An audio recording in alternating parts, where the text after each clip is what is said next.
Ideenwerkstatt. Sehr geehrte Damen und Herren, herzlich willkommen zu einer neuen Folge Ideenwerkstatt. An meiner Seite Herr Christian Kolb. Ich musste ja schon wieder für dich arbeiten. Ja, das hoffe ich doch. Und das, obwohl wir dir ein fertig gebackenes Produkt geliefert haben. Ja, das ist eben genau der Trick bei dieser schönen Sache, die du mir heute vorbeigebracht hast. Eine Johannisbeer-Streuselschnecke. So ist es. Ein langes Wort, ein Kompositum auf das deutsche Wort. Naja. Was hast du daraus gemacht? Ich meine, fertig gebacken, wieso kommst du auf die Idee, daraus noch sowas zu zaubern? Ja, diese Prügel nehme ich gerne an. Wir haben immer wieder das Problem in der Gastronomie oder wo auch immer wir uns bewegen. Wir kriegen eine Tischreservierung rein und dann heißt, meine Frau oder mein Mann, mein Kind hat Geburtstag. Und wir sind es einfach dann auch gewohnt, ab einer gewissen Kategorie, dass dann ein kleines Geburtstagständchen am Tisch vollzogen wird.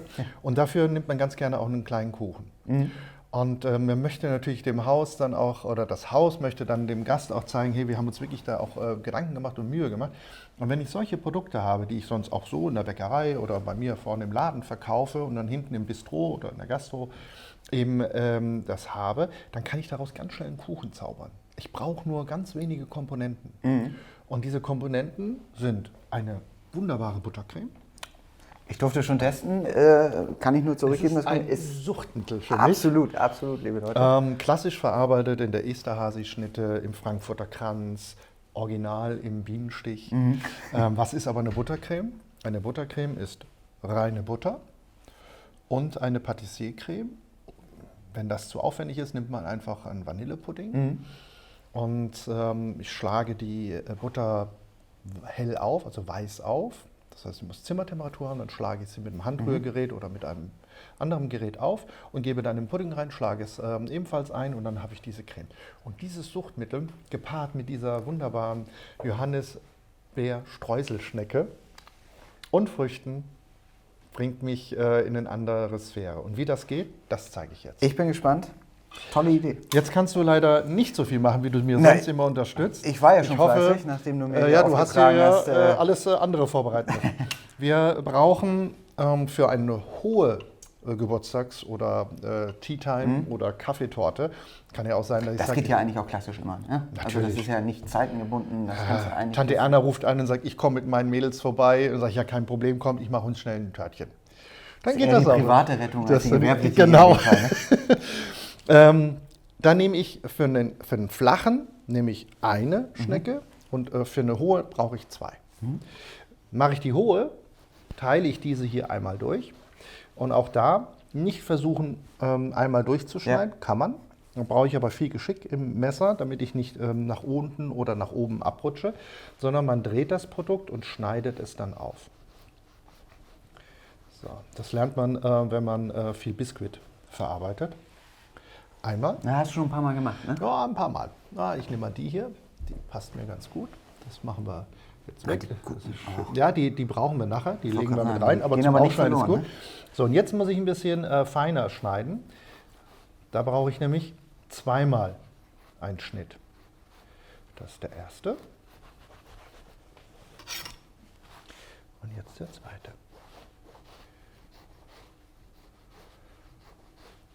Wenn man jetzt sagt, schöner Anfang, mit dem Schneiden weiß ich nicht, ob wir das so hinkriegen, dann wertfrei, dann halbiert man es nur. Also für mich ist das jetzt die Herausforderung, zu sagen, das will ich einfach. So, jetzt habe ich hier meine schöne Buttercreme und streiche hier ein. Das ist das Wichtige. Und ich kann nur sagen, machen Sie es selber. Bitte nicht, das ist so einfach. Da brauchst du auch nicht mit sparen, da kannst du jetzt Nein, sparen tun wir morgen wieder.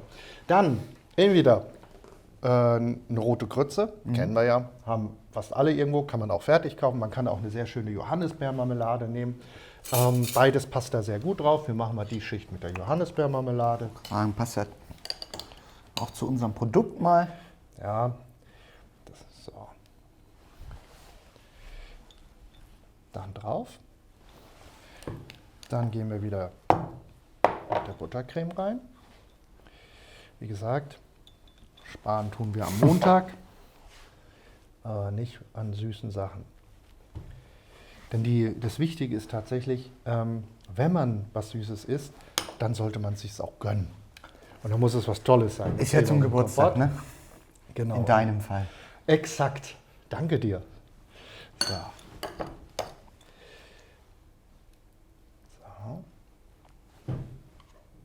Da läuft einem schon ein bisschen das Wasser im Mund. Ja, mir geht es gerade genauso, weil ich ja weiß, wie es schmeckt.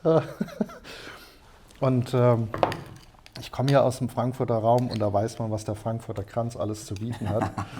Und das ist einfach eine schöne Geschichte. So.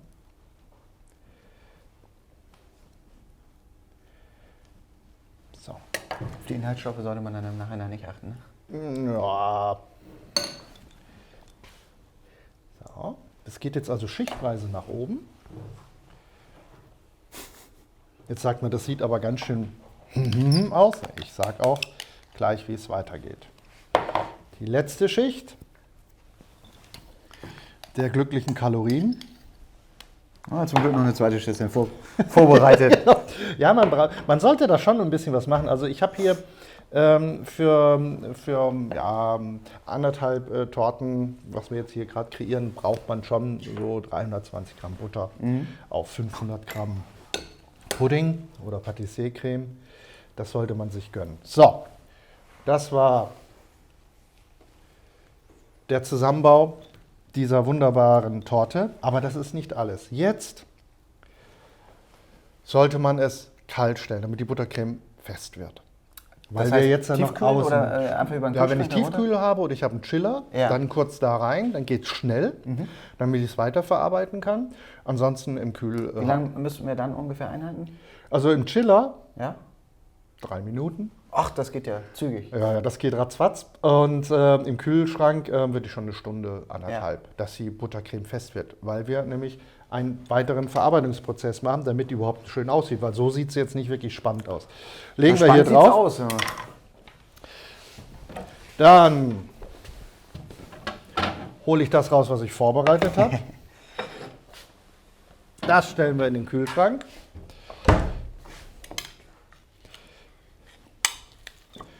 Ich hoffe, da hast du ähnlich viel Buttercreme drauf. Ja, sicher. So, jetzt kommt das Wichtigste. Wir kennen das ja von den ganzen Torten auch, wo man dann anfängt, außen einzukleiden, damit es eben den schönen Charakter hat. Nichts anderes machen wir jetzt auch.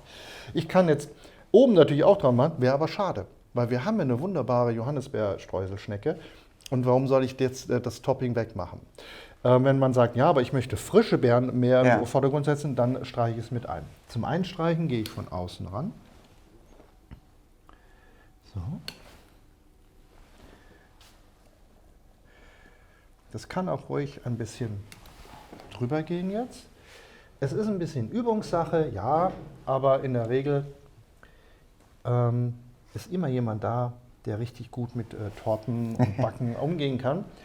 Und wenn, also ich lerne es am besten tatsächlich, klar, wir haben in unserer Branche genug perfekte Leute, die Patisserie beherrschen oder Konditorei-Produkte. Aber richtig lernen tut man es von den Landfrauen. Die haben Rezepte drauf. Da fällt mir manchmal nichts mehr ein. So. Das glaube ich gern. So, jetzt machen wir das hier schön.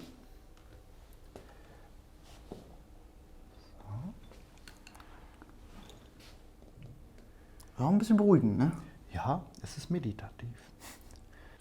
Ja, und jetzt haben wir die wunderbare Creme außenrum gegeben und jetzt möchte ich es einkleiden, entweder mit Krokant oder Nüssen, was man dazu gerne macht. Ich persönlich habe den gepoppten Amaranth dafür vorbereitet. Gepoppter Amaranth. Genau, du machst das hier weg. Ich zeige dir das mal. Das ist gepoppter Amaranth. Ein Restengewächs. Okay, noch nie gesehen. Kommt auch aus den Anden, so viel ich weiß. Und schmeckt so ein bisschen wie gepuffter Reis, glaube ich. Ne? Puffreis nennt sich. Puffreis, ja genau. Das riecht auch so, wenn du da mal dran riechst. Das könnte jetzt auch... Oh ja, ja. Lässt sich sehr gut verarbeiten. Daraus kann man auch andere Sachen machen, Salate und diese Geschichten. Spannend. Ich finde es für so etwas wunderbar.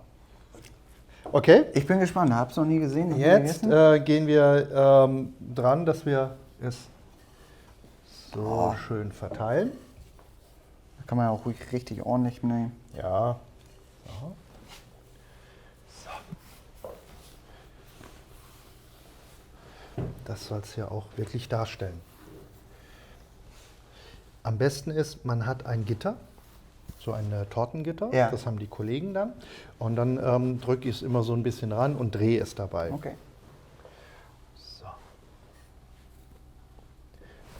Ja, Darf ich dich gerade mal um das Handtuch bitten? Selbstverständlich. Und damit alle auch glücklich sind, machen wir noch ein bisschen Deko dran. Aber bist du in deinem Element, ne? Ach, bisschen verzieren. Ich liebe das. So, das ist jetzt ein Kuchen, wo ich auch frische Beeren noch mit dran setzen kann. Dann könnte man über einen Dressiersack viele kleine Punkte drauf machen, dann die Beeren dran geben oder ich gebe es separat dazu. Aber so wäre es jetzt fertig. Wir setzen es rüber. Christian, vielen lieben Dank für deine tollen Ideen. Ich freue mich gleich aufs Probieren. Vielen lieben Dank fürs Zuschauen. Bis zum nächsten Mal. Bis dann.